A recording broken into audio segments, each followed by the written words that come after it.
It begins with a hunger that you cannot name. You are born in a zip code that the algorithms deem statistically insignificant. You grow up watching your parents clip coupons and worry about the transmission on their 10-year-old sedan. You see the world as a binary system. There are the wolves and there are the sheep. You decide at a very young age that you will never be sheared. You do not want happiness, you want score. You graduate top of your class from Wharton or Harvard, fueled by Adderall and a terrifying fear of mediocrity. You interview in glass conference rooms where the air conditioning is set to morgue. You are asked how many ping pong balls fit in a Boeing 747. You answer correctly, not because you care, but because you know they are testing your willingness to treat absurdity with deadly seriousness. You are about to enter the street. It is a casino where the house always wins, and you are convinced you are the house. Level 1, the investment banking analyst status. The Excel monkey. Pay, $110,000. Base plus bonus. Cost, your 20s. Currency, sleep and obedience. You are 22. You own 2 suits, 5 shirts, and a soul that is still technically intact. You arrive at the tower, a monolith of glass and steel in Lower Manhattan. You are assigned a cubicle in the bullpen. You are a grunt. Your life is defined by the pitch book. You spend 100 hours a week aligning logos in PowerPoint and tweaking financial models in Excel until your eyes bleed. You learn the hierarchy of fonts.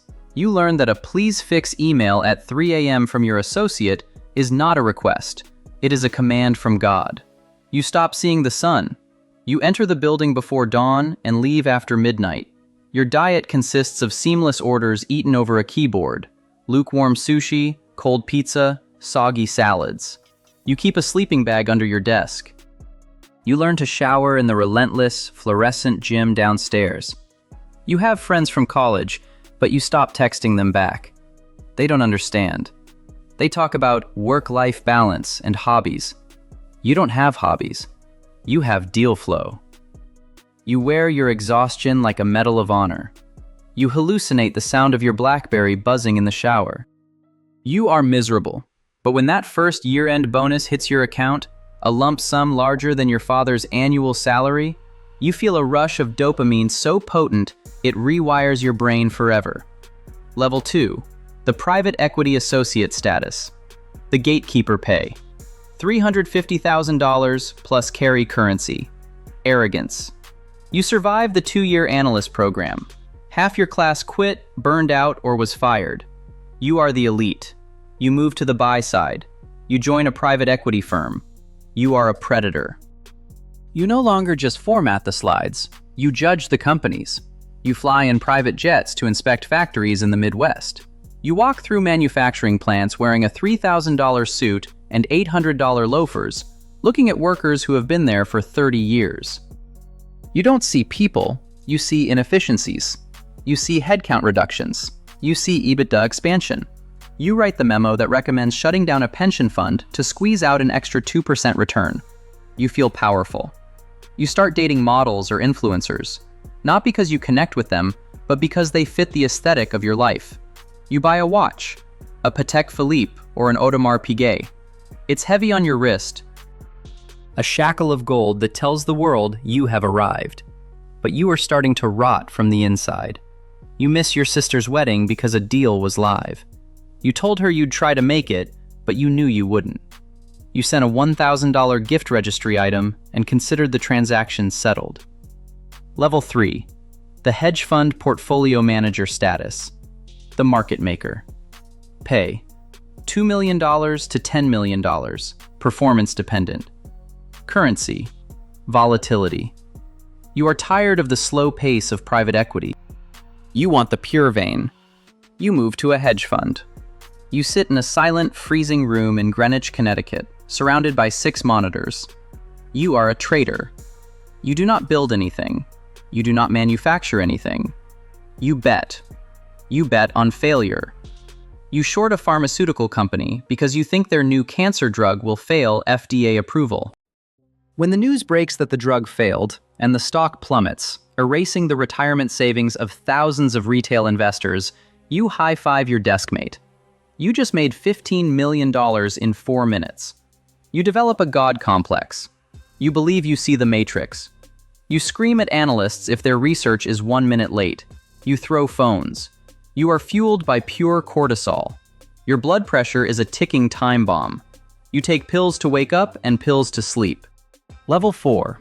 The activist investor. Status. The corporate raider. Pay. 9 figures. Currency. Fear. You have accumulated enough capital to stop betting on the market and start forcing the market to bend to your will. You buy a 4% stake in a massive, struggling conglomerate. You are a warlord. You write a public letter to the board of directors. You call them incompetent. You demand they sell off the profitable divisions and fire the CEO. The media loves you. They call you a visionary. The employees of the company call you a monster. You don't care. You are optimizing capital allocation. You sit in boardrooms and dismantle century-old institutions with a pen. You strip mine the assets. You load the company with debt to pay yourself a special dividend. When the company eventually goes bankrupt 5 years later, you are long gone, having cashed out with a 400% return. You are now legally untouchable. You have a team of lawyers who ensure you never cross the line. Only dance on it. You have lost the ability to empathize with human suffering. To you, a layoff of 10,000 people is just a cell in a spreadsheet turning from red to green. Level 5. The Titan, the family office. Status, the sovereign. Net worth, the B word, billions. Currency, influence. You have ascended beyond the need for clients. You manage your own money. You are a nation state. You are the oligarch. You attend Davos. You wear a fleece vest and talk about sustainability and universal basic income while parking your assets in the Cayman Islands. You donate $100 million to a hospital to put your name on the wing. It's not charity, it's reputation laundering. You buy art, a Basquiat, a Rothko. You don't look at it.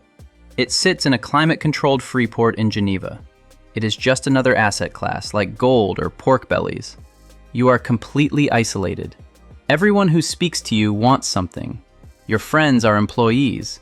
Your lovers are transactions. You have developed a paranoia that everyone is trying to cheat you. You have security teams that sweep your hotel rooms for bugs. You have a food taster, figuratively and sometimes literally. You have everything a human being could possibly want, except the knowledge that anyone loves you for you. Level 6. The margin call. The end. Status. The void. Future. The legacy of Ash. It ends in one of 2 ways. Scenario A. The SEC finds the email. The one you thought was deleted. The insider trading charge sticks. You go to a Camp Cupcake federal prison for 24 months. You lose the reputation, but you keep the money in the offshore trust. Scenario B. You win. You retire. You are 70 years old. You sit on the terrace of your penthouse, overlooking Central Park. The city sparkles below you. The same skyline you looked at as a hungry kid. You own the skyline now. You look at your life. You see the marriages that failed. You see the children who are waiting for you to die so they can sue each other over the trust fund. You see the companies you destroyed and the economies you broke. You realize that the score was a lie. There was no finish line. The number on the screen just got bigger, but the hole inside you remained the same size. You are the richest man in the graveyard. You sip your 50-year-old scotch. It tastes like ash. You pick up the phone to call someone, anyone, but you realize there is no one left to call who wouldn't bill you for the time. You are the master of the universe, and you are entirely, utterly alone.